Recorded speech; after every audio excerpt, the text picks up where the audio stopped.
Assalamualaikum warahmatullahi wabarakatuh. Kembali lagi dengan saya Anan Ridwan, kelas 11 IPS 1. Sini saya akan menerangkan wirausaha rekayasa bidang konversi energi.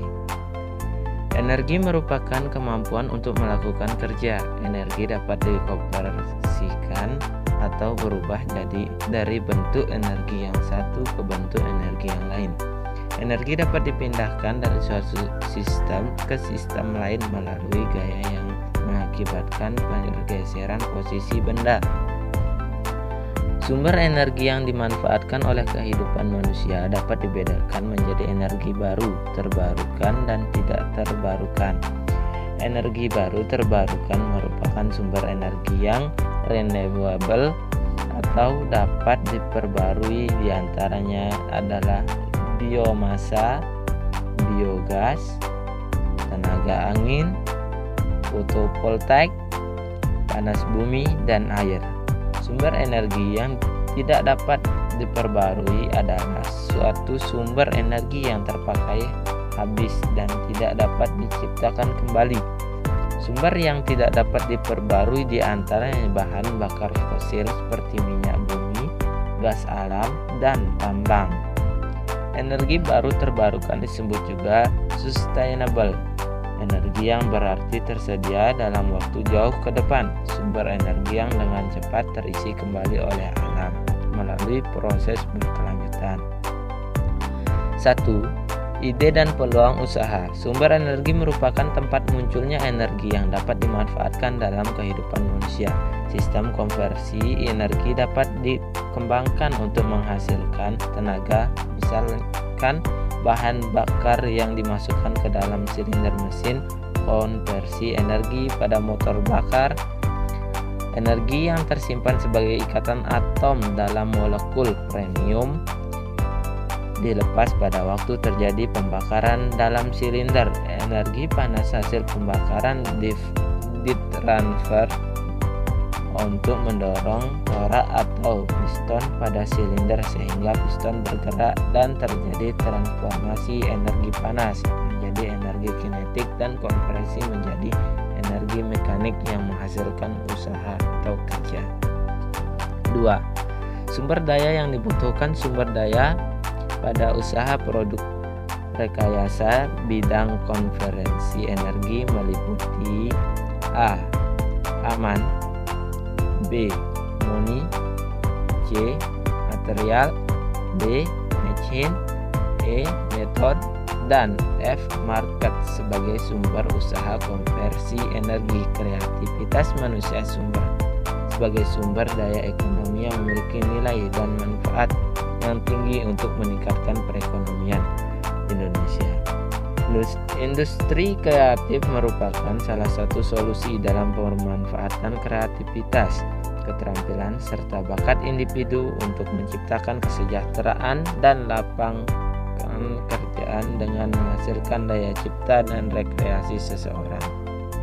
3. Perencanaan administrasi usaha. Proses produksi merupakan kegiatan yang bertujuan untuk menambah kegunaan suatu barang dan jasa dan menggunakan faktor-faktor produksi yang berupa bahan baku, tenaga kerja, peralatan, dan dana untuk mencapai kebermanfaatan bagi kebutuhan manusia. Perencanaan administrasi juga sebagai bagian yang utama untuk keberlangsungan dan kemajuan sebuah usaha. Sistem administrasi yang teratur menjadi alat untuk menganalisa kinerja usaha, penataan, dan pembukuan yang baik. A. Menentukan jenis dan kualitas produk. B. Standar proses produksi. C. Administrasi. 4. Kebutuhan pasar terhadap produk bidang konversi energi.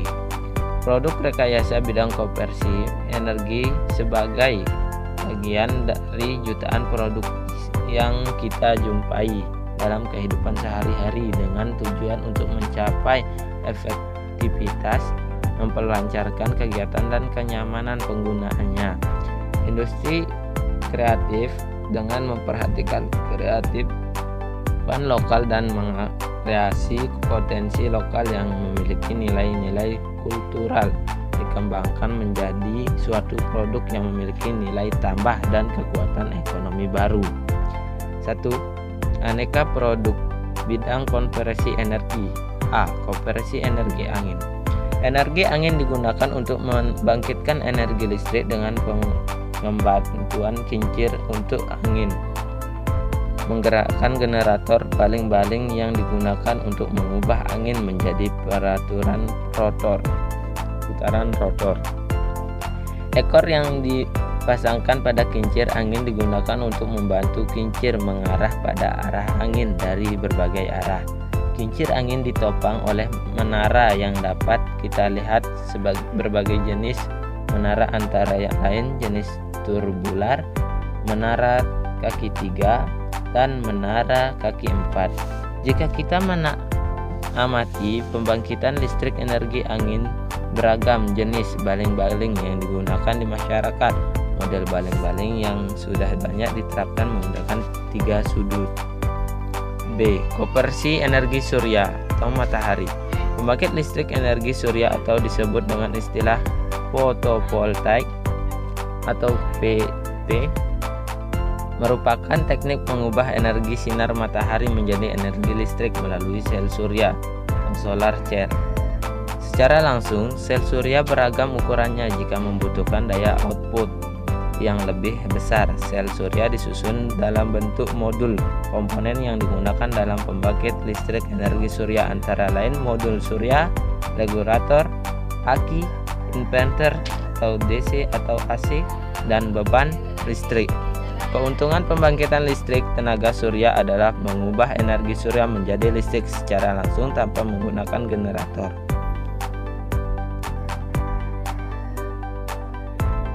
C. Energi angin. Energi hidro dapat dimanfaatkan untuk membangkit listrik tergantung dari aliran atau gerakan air yang dialirkan melalui pipa atau pintu yang dialirkan untuk menggerak turbin yang berakibat pada berputarnya generator yang terdapat menghasilkan listrik. Pembangkitan listrik tenaga air skala kecil dikenal dengan pembangkit listrik mikrohidro. Pembangkit listrik tenaga air skala kecil yang sering diistilahkan dengan mikrohidro sampai 1000 watt dan pikrohidro kurang dari 5000 watt.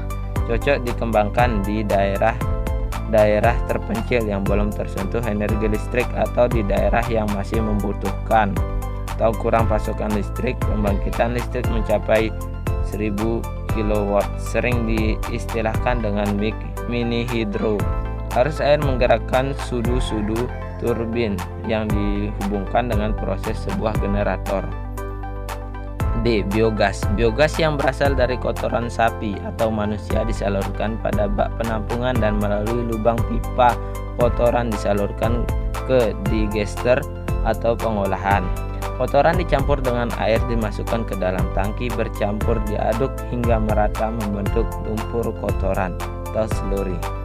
Sebelum masuk ke dalam digester, untuk menghasilkan gas bio, endapan lumpur di dalam digester saluran keluar dan masuk ke dalam tangki atau bak penampungan yang berupa lumpur sisa dari proses.